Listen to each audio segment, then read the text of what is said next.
Welcome back, my teacher friends. This is episode 5 of the Beyond Measure podcast. The Beyond Measure podcast is for independent music teachers who find themselves craving a little bit more camaraderie with others in our profession. You know, I had an unusual number of occasions this past week to chat with fellow music teachers. I had even some actual in-person meetings. We talked a lot over Zoom, over the phone, and I engaged with several of you in social media chats. And I just have to say, it made such a difference in my approach to everything this entire week. So I really hope this podcast helps you feel more connected with the people in our profession, because the truth is there are just so many incredible human beings out there doing this work every day. Today's episode is titled Cheers to the Quiet Ones. Because here's the thing, we all love our students who come in and approach each of their lessons with tons of enthusiasm, and you know, the ones that are just really naturally charismatic, they're super charming, and they make jokes, and they try really hard, and they have no inhibitions, and they give us lots of funny stories to share with our teacher friends, right? Those naturally charming, engaging students are quite likely already succeeding in lots of other areas, and that's fantastic. And believe me, I'm not trying to discredit the importance of our work in their lives as well. I know we're providing those enthusiastic students with a really important relationship as well. But I can't help but think about those other students, the ones who come in and don't have much to offer in the conversation department, the ones who are super timid in trying new things, or even just basic human interactions between teacher-student dynamic. So those are the students who I feel like are probably struggling to feel connected with other teachers and friends and other adults in their lives, and who probably stand the most room for benefit from our private lessons. Go ahead and kick back and let your anytime piano teacher friend here tell you a little story. So, in addition to operating a fairly large independent studio from my home, I also teach adjunct at Taylor University, which is a beautiful private college here in Indiana. And I have been teaching there off and on for many years now, and I believe it was probably around 13 years ago that I was teaching my first lecture course, and that was like the Gen Ed Basic Music Appreciation class. It was a pretty large class, and I really loved teaching the content of that course. There's something about the opportunity to introduce students to new music and to rid them of their preconceptions about opera and other types of music that they might not feel that excited about initially. But I digress. So I was teaching this course for the first time, and in general, I was really happy with the reception I was getting from the students. I felt like by and large, they were very enthusiastic, they participated, they appeared to laugh at my jokes, all was going well. But I did have one student, this young lady in the back corner of that class, and I can still picture her to this day. And she would come in and she would be pretty slouchy in her chair, and she would not crack a smile or make eye contact with me the entire class. And instead of reaching out to her like I would do now, I actually just convinced myself that she hated me and couldn't stand my class, and that she was just miserable there every hour that we met. So the time came when my supervisor, the director of the school, mentioned that he was going to come to class and give me an observation. And he came to class Class went fine, but of course he had like 99 different kids he could have sat next to. And of course, he sat next to that one girl who I was convinced was just not a fan of mine. So he started chatting with her after class, and I'm watching them as they keep talking, as my students are like filing out the door. The room's almost empty. They are still talking, and my heart was in my stomach because I just thought she was probably laying it on him about, just how terrible of a teacher I was and how unhappy she was with this course. And of course, as life would have it, maybe you already see this coming, but as he and I sat down a few minutes later to go over my evaluation, one of the first things he shared was this great conversation he had with this nice young woman in my class, all about the many, many things that she loved about my class. And he proceeded to tell me like bullet points of all of the things she pointed out that she enjoyed. And it was a really lovely, really kind, thoughtful list of qualities of mine that I really enjoyed hearing reflected from the eyes of a student. I couldn't believe it because all that time I was 100% convinced she was miserable. My friends, this is just one of a million examples I could give you to illustrate the fact that we just never know what our quiet students are actually thinking. So this topic of quiet students is one that has always meant something to me and something that I've taken careful note of over the years, but especially the past 6 or 8 years, because I happen to have a child of my own who very much fits this same profile. So I have devised basically 3 points that I want to talk about today that I hope will help you in your interactions with these very quiet, sometimes painfully so, students. Point number 1 is something I'm going to call don't force it. I'm sure it may be fairly evident that I am a person who carries with her a certain high level of energy. And that, of course, bleeds over into my teaching. And a lot of students love my very enthusiastic approach to lessons, but there are certainly students out there for whom it has proven to be just a little too much.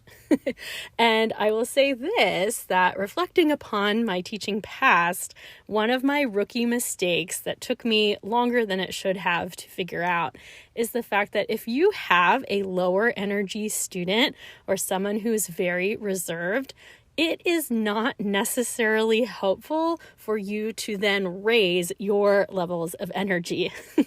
I know that I definitely fell into that trap on more than one occasion where I would have a student who seemed kind of nervous or reserved, and I was convinced that if I became more and more boisterous, I would pull them out of their shell and we'd be off to having a great time.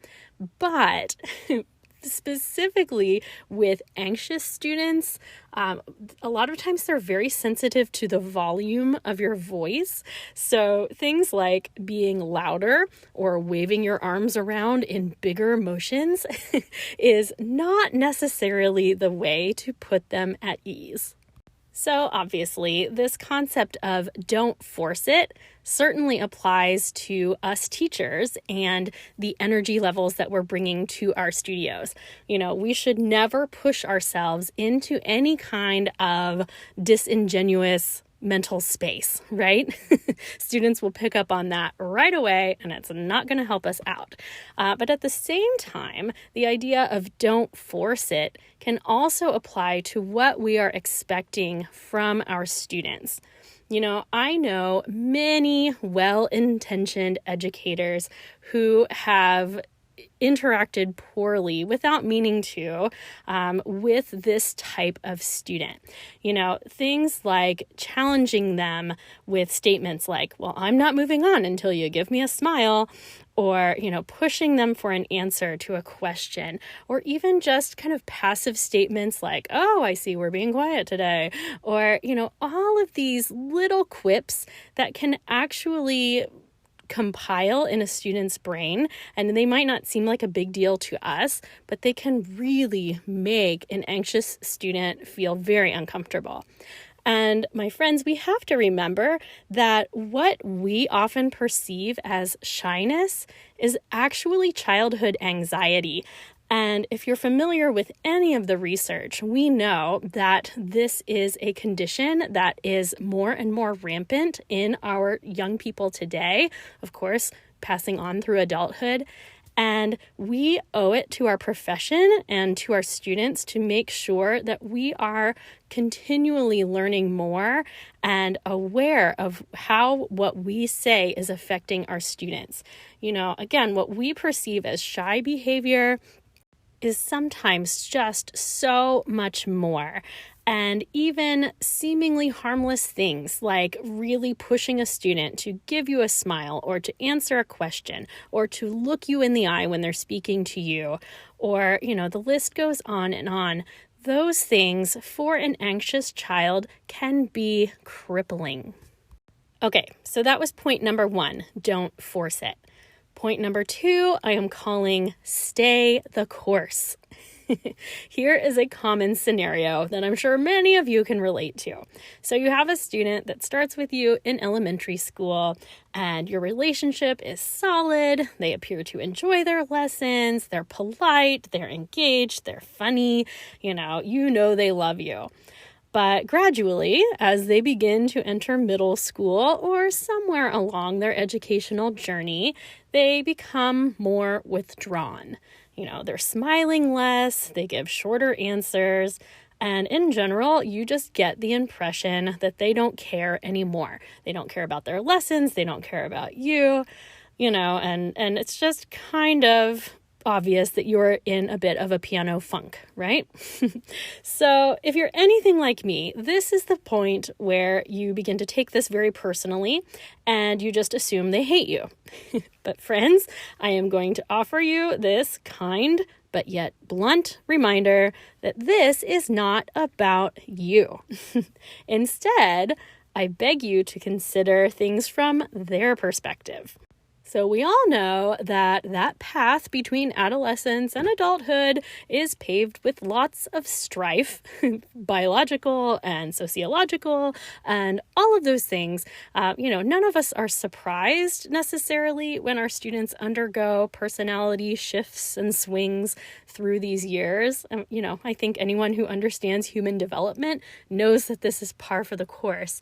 And at the same time, I also know from chatting with lots of teachers over the years that we begin to, again, take these changes kind of personally, and we assume it's something we are doing. So we stop asking our students how they're doing because they appear to hate that question and they don't answer us anyway. And we stop making jokes because we think that they hate our jokes. And all of a sudden, we're not pushing them as hard because you don't think they want you to push them. So you're letting them kind of eke by on the bare minimum. And, again, this is not leading to a particularly engaging lesson experience, right? From the student's perspective, they notice this change in you, just like you know them because they've been in your studio for all of these years, then, they know what you bring to the table. And if they sense those shifts in you, then these totally insecure individuals who are full of questions now perceive that their teacher's giving up on them. This person that has been so important to their lives and who always had their back is now appearing withdrawn and as though they're giving up on them. And that must be a terrible feeling for these poor growing kids. It really breaks my heart. And so while I understand it, I just hope that we can all take a moment and check ourselves and remember remember that all the times we wonder what people are thinking about us, those people are still always questioning what we think about them. So yeah, point number 2, stay the course. If you make a lot of jokes in your lessons, keep making jokes. Keep asking the questions. Keep pushing your standards. All of those things. I think students of any age who find themselves in the middle of a time where their life feels full of changes, I think those students always appreciate the consistency and that reliability that their music teacher can offer them. So friends, stay the course. And now that brings us to the last point for today, which I'm calling do the job. And by doing the work, I mean that we as teachers have a responsibility to set our students up for success. And this is true of all students, but particularly those who struggle with self-esteem or assertiveness, or who are just very reluctant to try new things. We, as their music instructor, have such an opportunity to help these students find something in which they can really grow and express themselves and flourish in.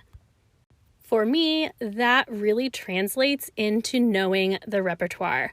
I think that the most effective teachers are those who are constantly keeping up on new publications, as well as digging through the treasure troves of music that we've had for centuries. And it's a big part of the job. It's an overwhelming part of the job. But I pride myself in the ability to outfit students with just the right pieces that are going to help them really shine.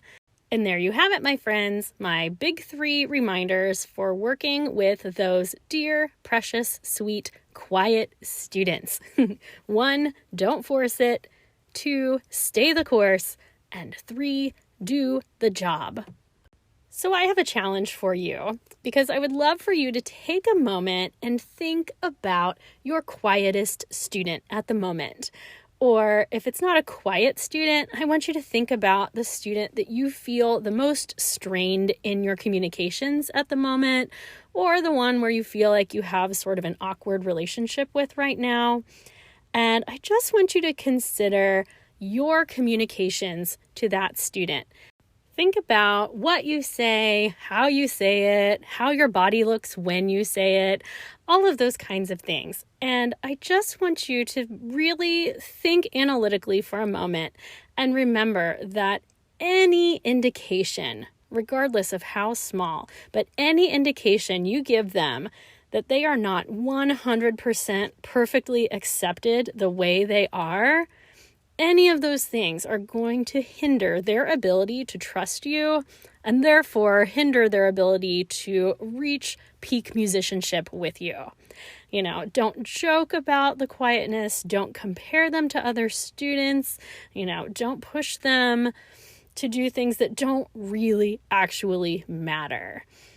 Students who are already struggling to feel comfortable are only going to feel worse if they perceive any type of pressure to behave differently, especially if that is to gain your approval in any way. I believe with every fiber of my being that it is so important for us to make intentional efforts to affirm those students that come to us without a wildly natural sense of confidence. But really, of course, who among us wouldn't benefit from someone looking at us in the eye and telling us with genuine sincerity, hey, I believe in you. I think you are capable of doing really great things, and I am one of your biggest fans.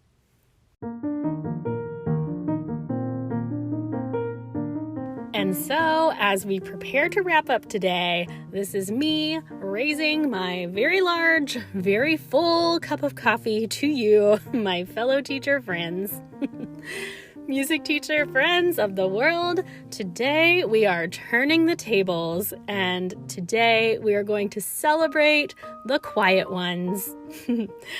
I want you to think for a moment about your quietest student or students. If you can't think of any quiet students, I want you to think about the most hard to read student that you have. Go ahead, name them right now. As you think about this student, what can you do to help reinforce a genuine connection with that student? What mistakes have you made with that student? It's okay to name them. In fact, I think as you name mistakes that you have made, they help set you free. So go ahead, claim it right now. I give you permission. Can you name 3 great accomplishments that this student has done recently?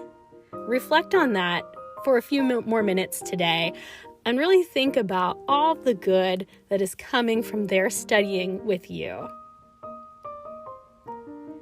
And so, my teacher friends, we raise our glasses to those quiet students that we love.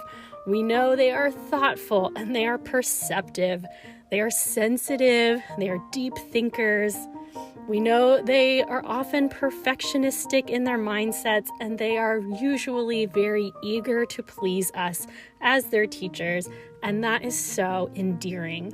So as you reflect on your quiet students today, I hope that this has refreshed you and given you new perspective on how you can better serve them in their lessons. And by the way, teacher friends, just in case one of you are a quiet one, I do hear there are quiet music teachers out there. It is definitely not me. But I just wanted to tell you today that I believe in you. I think you are capable of doing really great things. And by the way, even if I don't know you, just by the fact that you are a music teacher, I am one of your biggest fans. So keep doing the great work.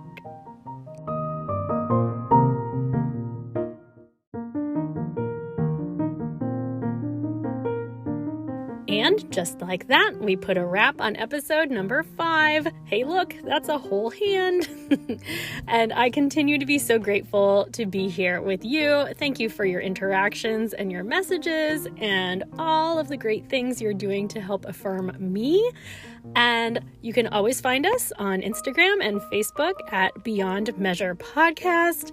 I, of course, appreciate your very kind reviews on Apple Podcasts. And that's all I've got for you today, my friends. So I hope you have a great day, and we'll see you soon.